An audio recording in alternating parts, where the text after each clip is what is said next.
کے میدانوں میں آوارہ گردی کرتے ہوئے اپنے موبائل فون پر مست نظر آتے ہیں، انہیں دیکھ کر آنکھیں یقین کرنے سے قاصر ہوتی ہے۔ کیا یہ وہی ہے جنہیں مستقبل میں ایک باپ کا کردار ادا کرنا ہے، باپ کی سختی اور شفقت میں بچوں کو پروان چڑھانا ہے؟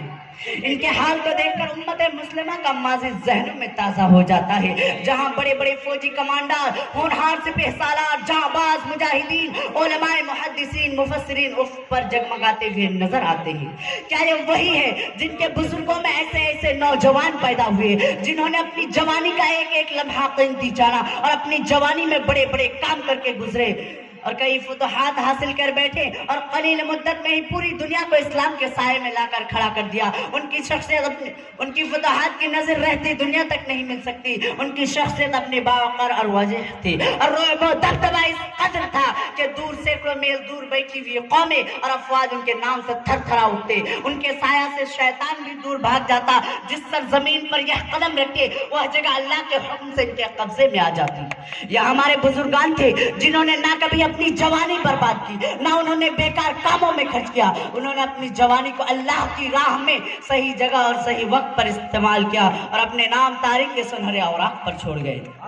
معزز حضرات، لیکن آج کل کے نوجوان کو دیکھنے کے بعد عقل اس بات کو تسلیم کرنے سے انکار کرتی ہے جنہوں نے اپنی جوانی کا صحیح استعمال کر کے اپنے نام کمائے، لیکن اس نسل نے اس میراث کو پاؤں تلے روند ڈالا۔ آج مسلمان نسل کو دیکھ کر ہمیں خون کے آنسو رونے پڑ رہے ہیں۔ یہ کردار، اخلاق، تعلیم، ادب و احترام ہر ایک چیز کو بلائے کر دیا ہے اور کاہلی، سستی اور فیشن پرستی کو اپنا بہترین حضرات گرامی، جس قوم پر 5 وقت کی نماز وقت کی پابندی کے ساتھ فرض کی گئی ہے، آج اسے قوم کے نوجوان دن میں صبح 12 بجے کرتے ہیں، دوپہر 2 بجے ناشتے سے فارغ ہوتے ہیں، شام 4 بجے گھروں سے نکل جاتے ہیں، پھر رات بھر دوستوں کے ساتھ آوارہ گردی اور سوشل میڈیا پر لگے رہتے ہیں۔ جب مساجد سے فجر کی آذان آسمان کی فضاؤں میں بلند ہوتی ہے تب ان کی آنکھیں نیند کے لیے بند ہوتی ہے۔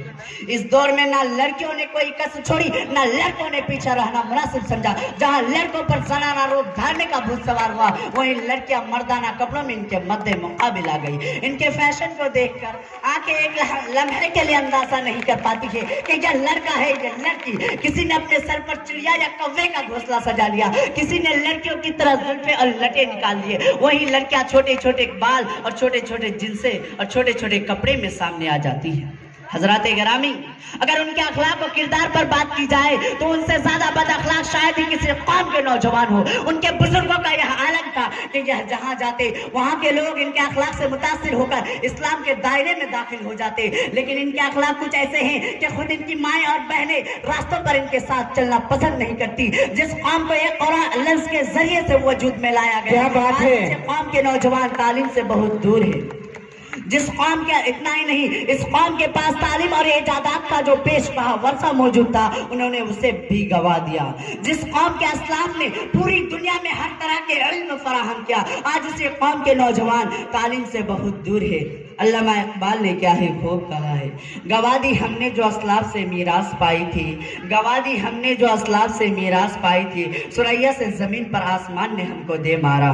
قائرین ملت، ان سب کے علاوہ مسلم نوجوان لڑکے اور لڑکیاں بے راہ روی، بے ہودگی کے طوفان میں پیش ہے۔ زنا کا ہر طرف طوفان کھڑا ہے، بے حیائی کا سیلاب بہ رہا ہے اور یہ نوجوان اس میں بہ رہے ہیں۔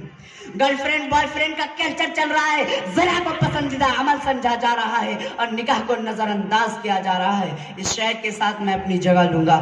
نکاح کو معاشرہ نے مشکل کیا ہے، نکاح کو معاشرہ نے مشکل کیا ہے، زنا نے معاشرہ ہی برباد کیا ہے۔ حضرات، دن بدن مسلم نوجوان برائیوں کے دلدل میں پھنستے جا رہے ہیں۔ اگر ان باتوں پر قابو نہیں پایا گیا تو بعید نہیں کہ اس قوم کا انجام ایسا ہوگا جس کا تصور کرنا ممکن نہیں۔ آخر میں اللہ رب العزت سے دعا ہے کہ وہ ہمیں قرآن و حدیث کی روشنی اور ہمارے اسلاف کے نقش قدم پر چلنے کی توفیق عنایت فرمائیں۔